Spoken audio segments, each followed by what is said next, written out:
Representation matters. Two words that I've heard consistently throughout my life, and more so in the last couple of days, all because of the way I chose to wear my hair to work. Most of the time in its natural state or even in natural hairstyles. This style in particular, this whole bun situation, you see it? It's what caused quite the stir online. Overwhelmingly, many of you saying the style is professional, while some others saying, hey, not so much. Well, here we are at another intersection of black hair and what's considered professional in the workplace or even in schools. The question is, who determines what's professional these days? And why do some people feel like natural black hair and hairstyles are a debatable topic? It's not. From afros to curls to kinks to braids, even straight and anything in between. As black women, we rock it all. The question becomes, why does it even matter how we wear our hair? Why does hairstyle determine our level of professionalism in the workplace? The way hair grows out of your head shouldn't be a trending topic on social media. The style that you wear also shouldn't trigger that type of a reaction. You know, we've seen so many situations where black people are discriminated against because of the way we choose to wear our hair. You remember that Texas teen who was suspended and banned from attending his own graduation because he wouldn't cut his dreadlocks because apparently they were too long, violating a 30-year-old dress code policy at the school. You know, I'm thinking those old, outdated rules should probably be updated at some point, you think? You know, I'm sure many of the rules made up about what's considered professional, whether at school or at work, they weren't made up by a lot of people who look like me.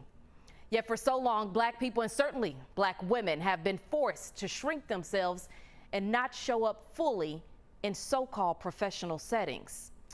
Hair discrimination, it has often been a huge issue. In fact, there's even a push at the state and the federal levels to make hair discrimination a crime. It's called the Crown Act. It's a bill that will make it illegal to discriminate based on hair texture and hairstyles in the workplace and in schools. The Texas Black Caucus is also considering it, but currently it has only passed in less than 10 states.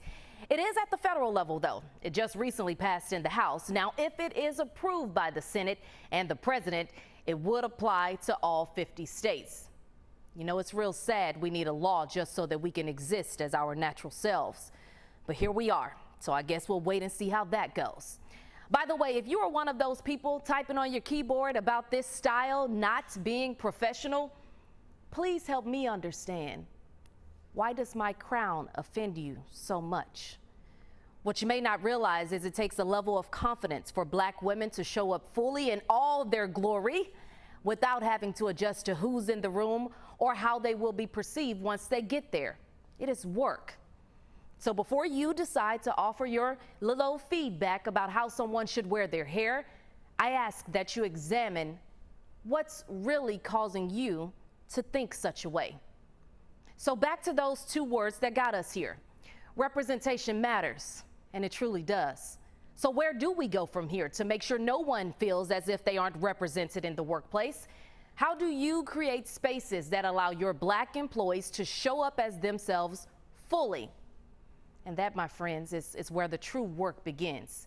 It's not hard. It just needs to be done. And for those of you who likely missed the point of all of this, don't get so bothered by appearance that you miss out on what's really important. I'm Tashara Parker. Let's all do better. I am not this skin. I am not your expectations, no.